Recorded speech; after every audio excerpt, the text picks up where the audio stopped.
tarde. Meu nome é Ana Isabel, eu sou aluna do programa de pós-graduação do Instituto de Arquitetura e Urbanismo da Universidade de São Paulo. O trabalho que vai ser apresentado aqui, Contestação de Contextos, Espaço e Espectador nas obras Cidade Dormitório e Paracaidista Avenida Revolução 1608 bis, é um desdobramento da pesquisa e foi desenvolvido com a coautoria do meu professor orientador, professor doutor Fábio Lopes de Souza Santos. O trabalho, ele está dentro dessa discussão, né, da tônica recorrente em obras contemporâneas, pós-década de 90, que é justamente essa correlação entre o espaço e a receptividade artística, né, na medida em que, pensando em um campo ampliado e prático da arte, a leitura da cidade ela é proporcionada a partir dessas diferentes formas de relações sociais. Essas noções relacionais, elas ficam evidentes em duas obras que foram escolhidas para trabalhar aqui, que é a obra Cidade Dormitório, do artista brasileiro Guga Ferraz, e a Paracaidista Avenida Revolución, do artista mexicano Héctor Zamora. Então, se em uma, né, no caso da obra do Guga Ferraz, 8 camas empilhadas de forma escultórica na parede externa da Galeria Gentil Carioca, que fica no centro do Rio de Janeiro, permitia esse encontro, né, fortuito daqueles que cruzavam o caminho e, logicamente, também atribuições de novos significados ao espaço público. Na obra do Héctor Zamora, né, uma estrutura atrelada à fachada do Museu Carrillo Gil, na Cidade do México, e que serviu de moradia para o próprio artista durante 3 meses, que foi o período de exibição, o acesso ele era limitado, né, o acesso do público. Então, era apenas através de horários marcados e meio que refletia, assim, né, de forma indireta, apenas o encontro daqueles que se identificavam entre si. Então, dentro dessa lógica, a leitura crítica dessas obras, ela permite a construção de uma problematização do espaço em que a arte está inserida, né, como forma de compreender como, através, né, dessas suas possibilidades comunicativas, a arte ela contesta seu vínculo ao contexto e estrutura noções de receptividade artística. O que foi possível identificar é que, na produção artística contemporânea, né, em especial a partir dos anos 1990, a arte ela é entendida a partir dos seus processos coletivos e espaços temporais. Né? Então, na contemporaneidade, são essas discussões da arte pela arte que determinam a sua evolução.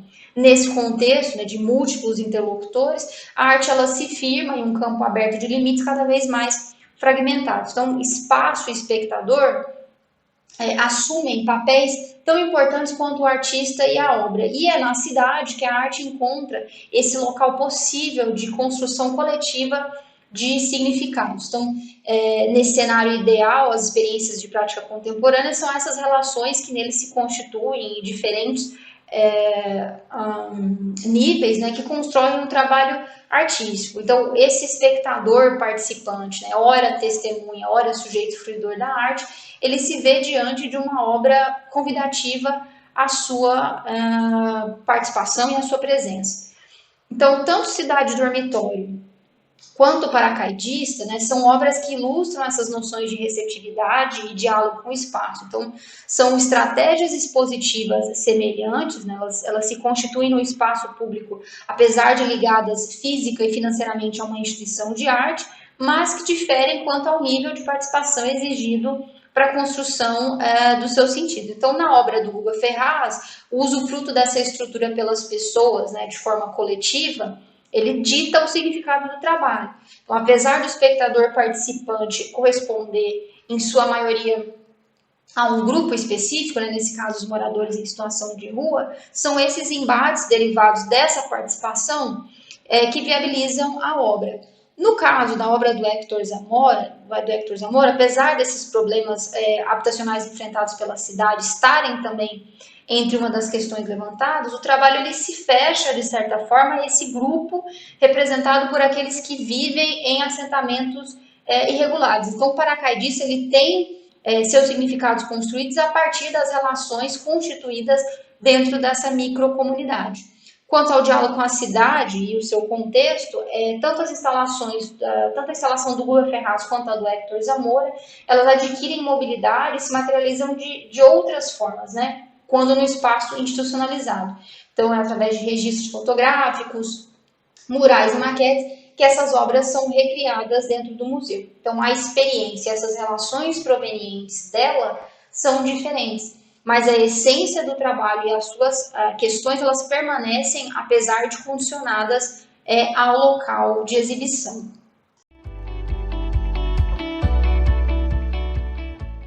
Oi pessoal, eu sou o Vitor e eu vou apresentar o artigo Rubineia e Rio Paraná, uma perspectiva histórica sobre a relação entre cidades e rios. Bom, eu sou o Vitor Strafusa, eu sou mestrando em Arquitetura e Urbanismo pela Unesp de Bauru, no estado de São Paulo. Eu fiz esse artigo com o auxílio de dois professores, o professor Nilson Girardello e a professora Norma Constantino. Então, esse é um estudo de caso dessa relação cidade e rio. No caso, a cidade é o município de Rubineia e o rio é o Rio Paraná. Então, a gente analisa essa relação desde a formação desse município até o momento atual. Para isso, a gente estuda a história do município e divide ela em alguns momentos temporais. Depois a gente pega cada momento e analisa como que era a relação entre a cidade de Rubineia e o Rio Paraná.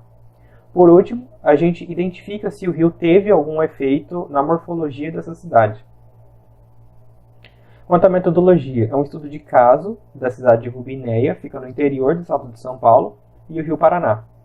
O método de abordagem é abordagem qualitativa, e a gente também utilizou de algumas fontes primárias para trazer alguns resultados. Então a gente faz um estudo da relação entre cidade e rio, e no interior do estado de São Paulo, os rios vão influenciar muito na formação urbana dessas cidades. Então, o rio meio que molda a morfologia dessas cidades. O rio também traz otimização bioclimática e estética em qualquer lugar, e também traz o sentido de lugar. Então aqui eu trago uma citação do Menin, que ele diz que é o sentimento de que esse lugar é diferente ou melhor do que outro lugar. Então a história do município foi dividida em três partes. A primeira, de 1950 até meados de 60, em que a cidade de Rubineia basicamente usava o rio para agricultura e transporte. Depois de 60 até 73, precisou construir a usina hidrelétrica de Ilha Solteira, que é uma cidade que fica próximo a Rubineia, e por conta disso eles represaram o Rio Paraná, e acabou inundando grandes porções territoriais, inclusive toda a cidade de Rubineia. Então eles precisaram demolir essa cidade e construíram uma nova. E depois dessa inundação, essa nova Rubineia, ela começa a investir muito no turismo. Aqui a gente tem duas fotografias de satélite de 72 e 2016, que a gente vê a influência que a construção dessa usina hidrelétrica teve sobre o rio. Inclusive a gente tinha duas ilhas aqui próximas à Rubineia, que hoje elas não existem mais porque foram inundadas também. Aqui a gente tem a estação ferroviária de Rubineia em três momentos. A primeira, logo no início da formação da cidade, quando eles estavam construindo essa estação. Depois, em 1972, quando começou essa inundação desse território, e acabou se mantendo essas estruturas da estação. Por último, uma foto de 2014, que foi no período de estiagem do rio, então as águas estavam baixas, e a gente conseguia ver essas estruturas da antiga estação ferroviária sobre as águas. Aqui uma notícia de jornal de 73, que já começa a relatar que essa nova Rubineia tem uma tendência para o turismo, porque começou-se a ter muitos visitantes para ver aquela antiga cidade sendo demolida e posteriormente inundada. Então é aí que se inicia essa tendência turística da cidade. Aqui também duas imagens de satélite, uma de 2000 e uma de 2019.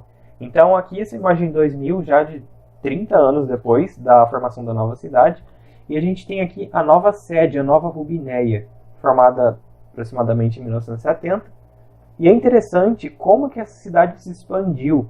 Aqui a gente tem o centro dela, o centro desde a formação, a nova formação, na verdade, e parece que a cidade começa a se expandir de forma espraiada.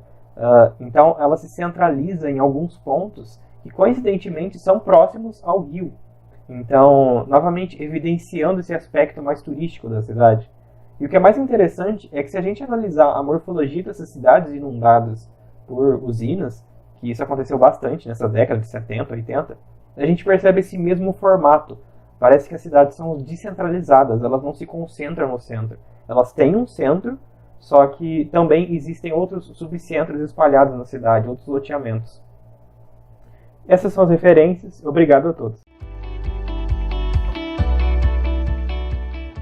Professor Dr. Orlando Vinícius Rangel Nunes, e junto com a arquiteta Ana Carolina Azevedo de Souza, vamos apresentar o artigo A Cidade de Porte Médio no Brasil Autoritário, interlocuções entre o BIRD e o governo brasileiro, que compreendeu uma interlocução entre 1976 e 1986. Para introduzir, eu queria falar um pouco sobre o histórico das cidades de porte médio no Brasil. A cidade de porte médio no Brasil nasce ainda na década de 60 em uma aproximação de teóricos sobre a condição urbana com os pensamentos, principalmente de ordens francesas. O que mais se destaca nesse cenário é que a questão urbana no Brasil, em um cenário nacional, ainda era pouco explorado. Não tínhamos o segundo Plano Nacional de Desenvolvimento, que é quando se inaugura um pensamento sobre a condição urbana de uma forma mais institucionalizada.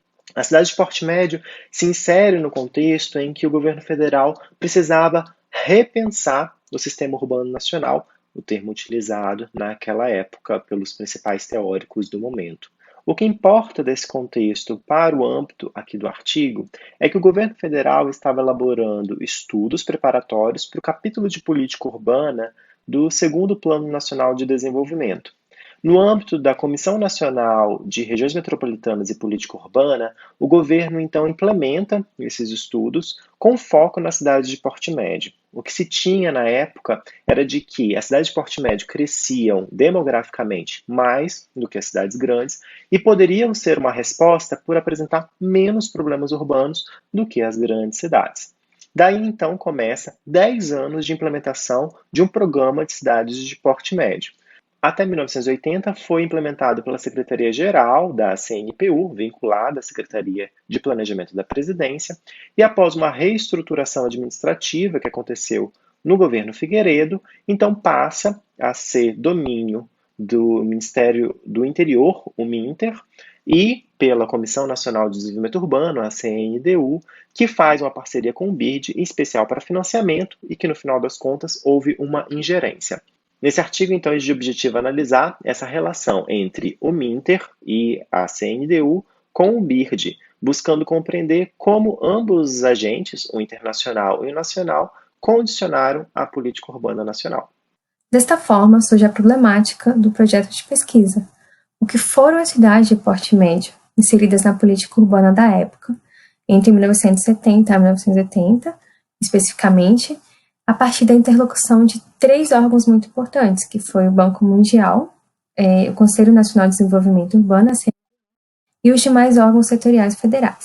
Os indicadores encontrados a partir do projeto de pesquisa se subdividem em 2 períodos muito importantes do Programa Nacional de Cidade de Porte Médio. Estudando os documentos do BIRD na época, nós encontramos 3 indicadores principais, que foram a administração regional, a infraestrutura urbana e as atividades econômicas. Dentro desses 3 indicadores, existem subcomponentes que foram escolhidos para cada cidade específica. No BIRD, 8 cidades brasileiras foram escolhidas para que entrassem dentro do programa de cidade de porte médio. Então, para cada cidade, o BIRD estudou uma forma de melhoria para que ela se tornasse uma cidade de porte médio, dentro desses 3 indicadores principais. E podemos concluir, com todo o estudo e desenvolvimento do BIRD, dos programas de cidade de porte médio, que não tem uma forma unívoca de se classificar a cidade de porte médio. Porque dependendo do órgão que ela foi estudada, dependendo do programa em que ela estava inserida, cada um interpreta essa cidade de uma forma. O BIRD, ele via a cidade de porte médio uma forma de qualificação. A ideia era que a cidade de porte médio se tornasse uma metrópole, né, um grande polo urbano. E já a CNDU via a cidade de porte médio como uma forma de polarização. Então, cada um tem uma interpretação diferente do que era essa cidade de porte médio. E, além da classificação desses programas, é importante a gente ressaltar o contexto que ela estava inserida. Seria essa cidade institucional, política ou através do planejamento.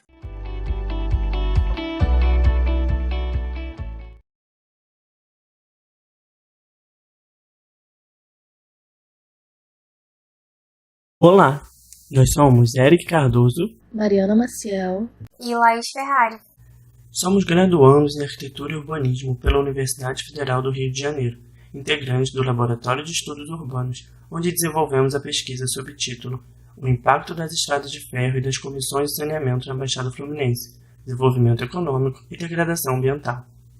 Nosso trabalho aborda o desenvolvimento urbano da Baixada Fluminense, que, composta por 12 municípios, configura importante área da atual região metropolitana do Rio de Janeiro, mas que atualmente é um território marcado por estigmas de precariedade e pobreza, com desigualdades sociais evidentes. Neste trabalho, vamos contrapor as lógicas de desenvolvimento econômico à degradação ambiental, na virada do século XIX para o XX. Embarcamos numa grande canoa com a nossa comitiva. Aproveitamos ao meio-dia a brisa que soprava do largo e velejamos 6 léguas Bahia dentro. Chegamos à desembocadura do Iomirim, rio pitoresco cujo curso sinuoso oferece grande variedade e belos aspectos. O sol se punha, o ar estava doce e sereno. Paramos um instante para gozar de uma das mais belas paisagens que até então nos deparava o Brasil. Um maravilhoso e romântico primeiro plano, animado pela vivacidade da verdura das árvores, que cresciam nas margens do rio, formava contraste com os arrojados contornos de umas montanhas distantes.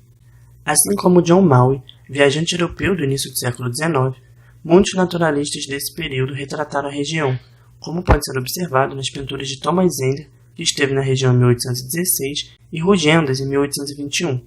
Essa imagem de prosperidade e belezas naturais vão predominar até os anos 1850. Com o crescente protagonismo do transporte ferroviário, a imagem paradisíaca da região passa a ser transformada. A Imperial Companhia de Navegação a Vapor e Estrada de Ferro de Petrópolis, primeira estrada de ferro implementada no Brasil, tem como palco nossa área de estudo. Esta e aquelas construídas em sua sequência impuseram ao território hoje denominado Baixada Fluminense lógicas que sobrepuseram seu próprio desenvolvimento e urbanização, colocando-o em condição de lugar de passagem. Com o desenvolvimento do modal ferroviário, entram em declínio os portos e seus povoados, que desaparecem enquanto novos núcleos urbanos surgem nas imediações das estações de trem. Além dessas transformações na ocupação do território, as estradas de ferro são responsáveis também por grandes transformações físicas, uma vez que, ao serem implantadas na região, cortaram os rios da Baixada e agiram como barreiras para o escoamento natural das águas, multiplicando assim as áreas alagadas de pântano, que tornaram-se focos de doença. Segundo Ana Lúcia Brito, no final do século XIX, a identidade da Baixada Fluminense havia mudado. Em meio século, ela havia passado de região próspera a área insalubre, deprimida economicamente e acometida por frequentes surtos de malária. Tais problemas de insalubridade tornaram-se objeto de diversas comissões de saneamento. Entretanto, somente em 1910 ocorreram intervenções significativas na região, quando é criada a Comissão Federal de Saneamento da Baixada Fluminense, que teve como objetivo o combate aos focos de malária e a recuperação da agricultura, com o lema Sanear para Povoar. Essa comissão executou várias obras na região, com o foco em dragar, drenar, limpar, retificar e desobstruir os rios. Como aponta Amador, os rios naturais com seus canais meândricos de maré, orlados de manguezais e povoados de vida, foram transformados em grandes falas retas e estéreis. As várzeas foram dessecadas e seus férteis sedimentos se perderam na baía. Canais artificiais foram interligados e a natureza dos ecossistemas e da baía foi brutalmente agredida. Como resultado destas obras, a Baixada Fluminense ganhou uma nova estrutura fluvial. No mapa produzido pelo grupo, sobrepomos o leito natural dos rios antes do início da comissão com o leito dos rios após as intervenções da mesma, evidenciando o grande impacto dela na região. Porém, mesmo após inúmeras intervenções no ambiente, a falta de política habitacional na região levou à ineficácia de muitas obras, que, somadas a outras precariedades de serviços, amarram a Baixada Fluminense aos seus estigmas historicamente construídos, sufocando suas potencialidades enquanto região de grandes riquezas naturais, sociais e econômicas.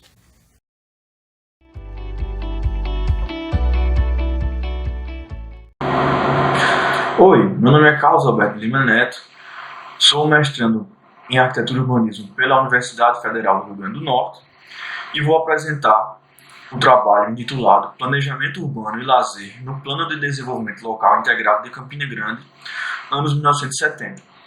Essa pesquisa é derivada da minha dissertação de mestrado e apresenta resultados parciais dela.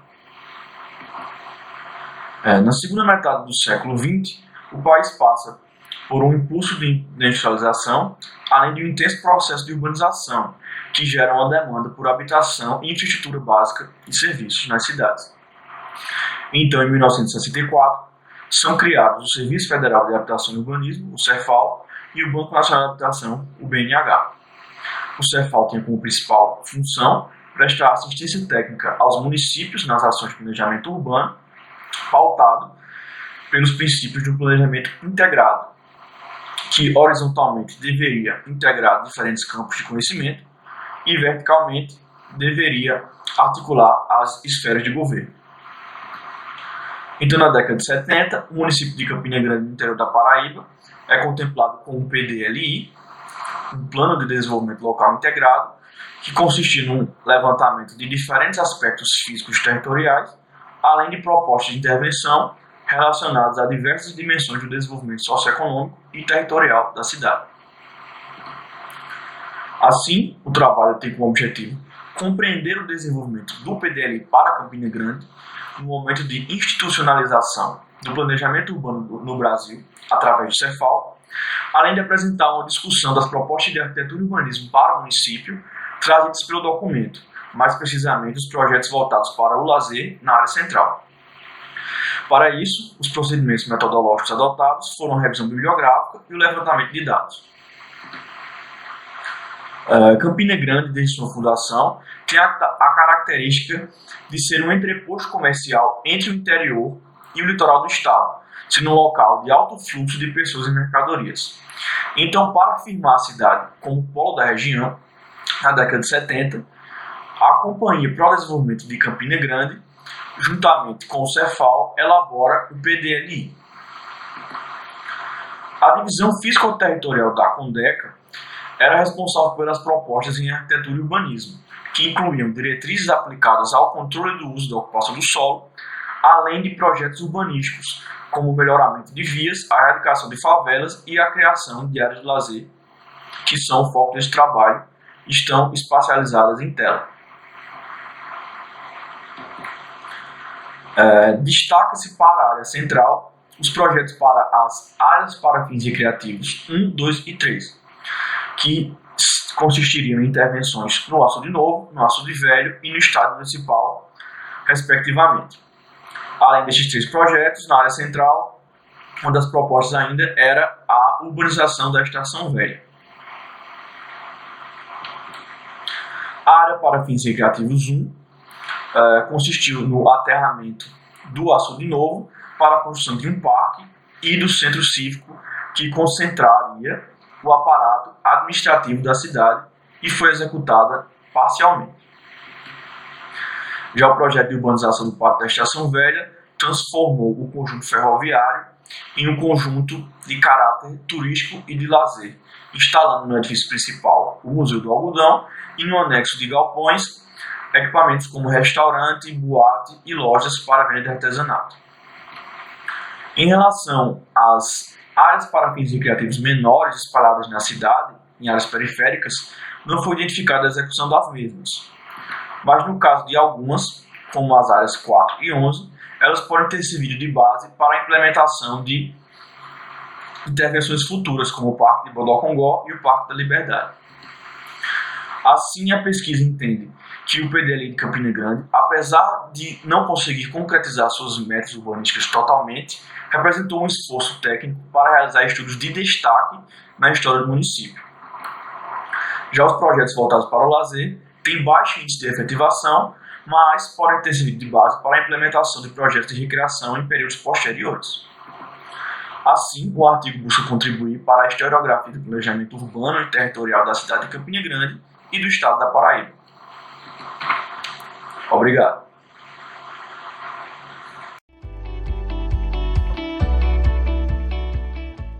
Olá, eu sou Thalita Pereira da Fonseca, eu sou professora do curso de Arquitetura e Urbanismo da Universidade Federal de Goiás e sou doutoranda do programa de pós-graduação em urbanismo na Universidade Federal da Bahia.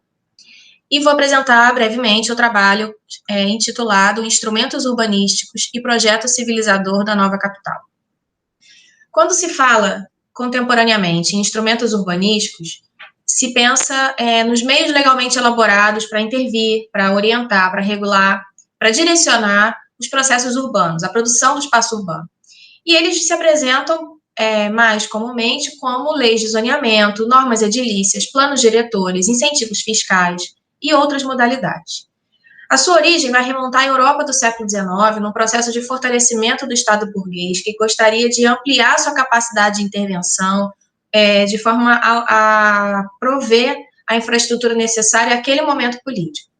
Com esses instrumentos, buscava-se, portanto, garantir reformas que promovessem a higienização da cidade, com abertura de novas vias que melhorassem insolação e ventilação, que reduzissem, portanto, a ocorrência de epidemias.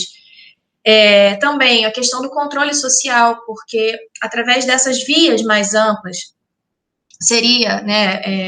possibilitaria o manejo das tropas que poderiam sufocar insurgências populares, se fosse o caso, eventuais insurgências populares, e ainda a valorização imobiliária que beneficiaria diretamente as classes sociais mais elevadas e diretamente ligadas ao poder. Então, é por essa categoria dos instrumentos urbanísticos que o trabalho propõe a leitura da cidade do Rio de Janeiro, do início do século XIX, profundamente impactada pela transferência a seus termos da família real portuguesa e sua corte, a família real, sua corte, e também os estrangeiros que acompanhavam. Então, não se pode dizer, obviamente, que existia, naquele momento, um conjunto de posturas oficiais que configurassem uma política urbana, na acepção do que se entende atualmente. Entretanto, quando se lança o olhar para as ações do então príncipe regente Dom João VI, é possível identificar a utilização de instrumentos que eram necessários para viabilizar a transformação da então capital da colônia, da então cidade colonial, Rio de Janeiro, na sede de um império europeu fora da Europa, na sede do Império Português.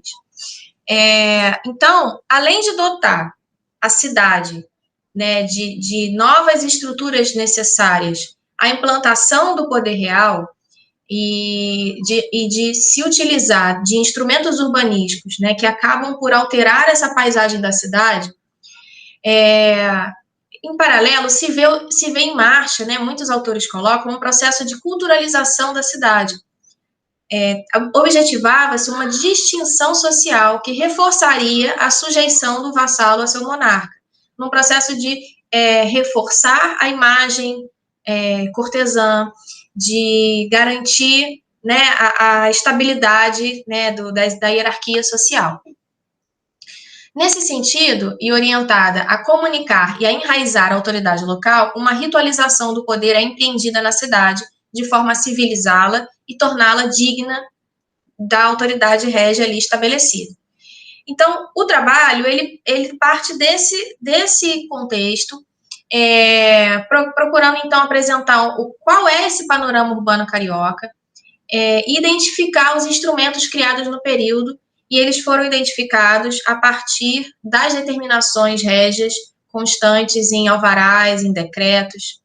E aí, esses foram, no trabalho, descritos, organizados numa tentativa de sistematização deles, e apresentados, ainda que eles tivessem sido utilizados de forma pontual ou sistemática, mas procurou-se organizar e apresentar, e em seguida procurou-se apresentar as medidas tomadas pelo príncipe regente no sentido de civilizar e importar o estilo de vida europeu para o Rio de Janeiro. Foi importante e ajuda o marco teórico para fazer essa leitura a reflexão proposta pelo francês Pierre Bourdieu, no sentido de auxiliar a leitura da cidade a partir de seu aspecto social, compreendendo como hábitos e a distinção de classes prefiguram e determinam, inclusive, questões ritualísticas, que vão envolver a máquina administrativa, o aparato militar e o apoio da igreja. Muito obrigada.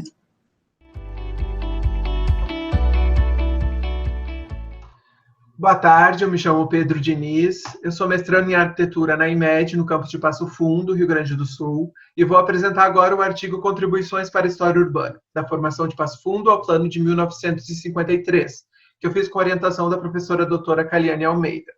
Então, o objetivo geral do meu artigo é analisar o processo de formação e transformação de Passo Fundo, concentrando-se no desenvolvimento urbano ocorrido ao longo da primeira metade do século XX, em especial a partir da década de 1920. E esse recorte temporal se justifica pelo significativo número de novos loteamentos que foram identificados ao longo dos levantamentos de dados primários realizados para minha dissertação, principalmente no Arquivo Histórico Regional e no Instituto Histórico Regional de Passo Fundo, que ajudaram a modificar a paisagem urbana de Passo Fundo e que foram construídos no contexto de modernização da cidade e que hoje se conformam como importantes bairros de caráter essencialmente residencial. É importante frisar que a minha dissertação e esse artigo, então, eles são baseados em dados primários e que mais de 2.000 exemplares de periódicos locais foram levantados até o momento.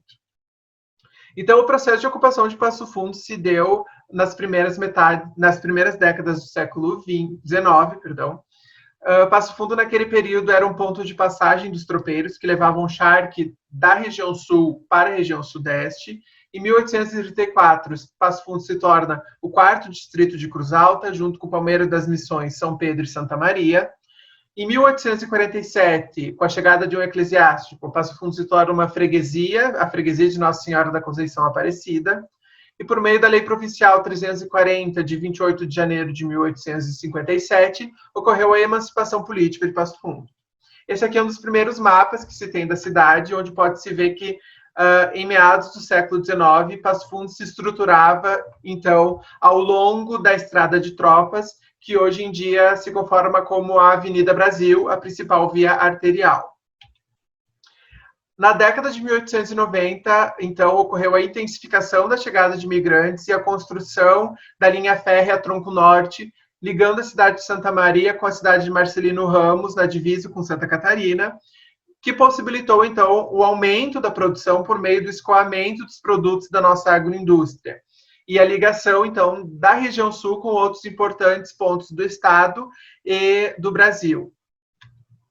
Esse aqui é um dos primeiros mapas que foram identificados ao longo dos levantamentos. Esse mapa é de um plano de saneamento do Saturnino de Brito, que foi realizado em 1919 e que possibilitou a construção de diversos loteamentos, principalmente a sudeste da cidade, a citar a Vila Luísa, a Vila Rodrigues, e em um segundo momento a Vila Carmen e a Vila Cruzeiro. Todos esses loteamentos que eu vou citar a partir de agora, eles foram identificados ao longo dos levantamentos de dados primários realizados para a minha pesquisa. E por terem sido feitos, terem sido idealizados e construídos antes da década de 1950, antes da criação do Plano Diretor de 1953, a historiografia local acabou deixando esses loteamentos em segundo plano, porque discute-se muito a expansão urbana de Passo Fundo após o Plano de 53, não antes desse período. Então, aqui é um outro mapa que eu consegui identificar de Passo Fundo na década de 1940, em que já aparecem a Avenida Brasil, a Avenida Mauá, a linha férrea e a Teixeira Soares como os principais eixos de crescimento e expansão, né, da cidade de Passo Fundo. E esse aqui, então, é um mapa mais geral, onde eu identifiquei as 10 grandes vilas, os 10 loteamentos que foram identificados ao longo dos levantamentos, a citar a Vila Rodrigues, a Vila Luísa, a Vila Cruzeiro, Petrópolis, Carmen, Vila Vera Cruz, Vila Santa Terezinha, Santa Maria, São João e Vila Vergueiro. Então, aqui é um quadro da evolução urbana de Passo Fundo, que mostra que justamente foi ali na década de 50, em fins da década de 50, que a população urbana, que a população da cidade passou a ser predominantemente urbana. Então, em meio à construção de todos esses 10 loteamentos que foram identificados. E para finalizar, então, eu gostaria de mencionar que é factível afirmar que grande parte, se não a maioria dos loteamentos periféricos de Passo Fundo foi construído a partir da década de 1950, conforme todos os estudos locais colocam. Entretanto, sugere-se um olhar mais cauteloso para o mercado de terras urbanas, que passou a expandir e transformar a cidade, principalmente após a década de 1920, como mencionado, que foi identificado ao longo dos levantamentos, principalmente em virtude da dimensão desses loteamentos e a importância que eles têm em relação aos bairros que eles originaram. Muito obrigado pela atenção de todos.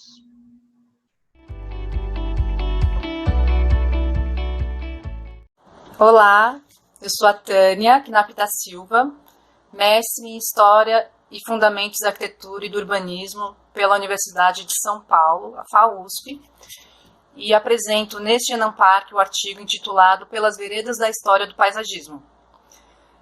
O objetivo é analisar a história do paisagismo a partir de 3 aspectos: a consolidação da profissão, a formação no ensino superior e a pesquisa no campo da história do paisagismo, com o objetivo de refletir a respeito da autonomia e marginalidade do paisagismo no campo da arquitetura e do urbanismo. As relações imbricadas desses 3 aspectos analisados são indicadores da posição isolada ou marginal que o paisagismo ocupa nos diferentes arranjos sociais e institucionais, demandando uma discussão de conjunto. Como resultados, eu apresento o caso brasileiro, traçando então paralelos com o desenvolvimento desses 3 aspectos ocorridos tanto nos Estados Unidos como na Alemanha. Discuto a partir disso questões de ambiguidades presentes nos contextos nacionais diversos, a partir de 2 textos recentes principais: sobre a autonomia da disciplina da história do paisagismo, defendida por Carlos Terra e Rubens de Andrade, que partem da história do jardim como um objeto privilegiado para fazer o aprofundamento e a autonomia da história do paisagismo no Brasil, e sobre a ambiguidade presente na profissão, desde a sua formulação moderna, a partir de meados do século XIX, Charles Waldheim vai apresentar a tensão presente entre a identidade profissional e o escopo de trabalho, denotando, então, uma multiplicidade de possibilidades profissionais desde sua formulação inicial, que pode tanto aproximar-se quanto afastar-se do jardim, o que coloca em dúvida a proposta de Andrade e Terra.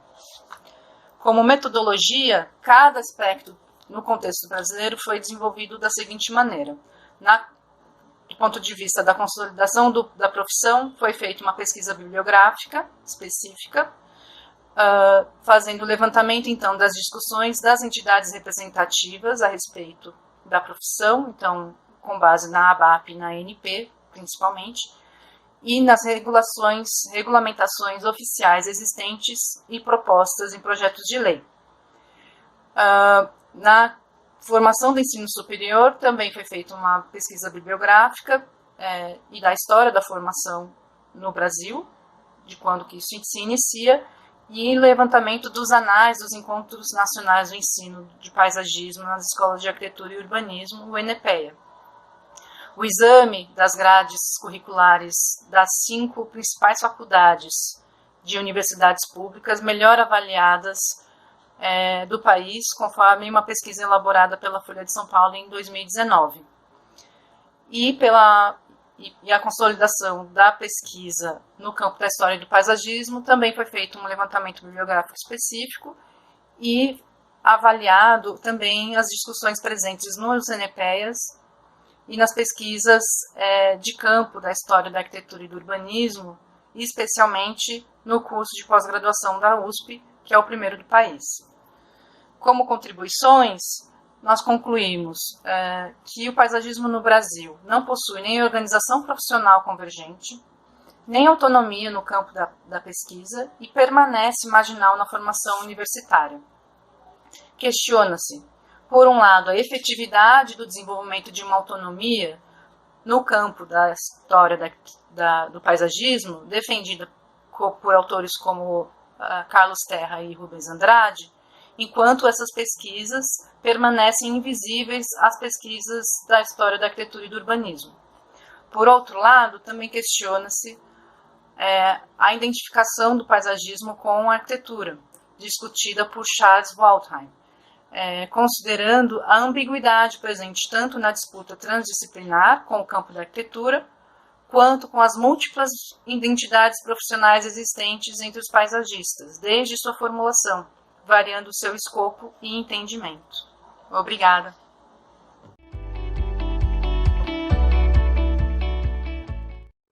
Bom dia, eu sou Renata Monteiro Siqueira, doutoranda pela FAUSP.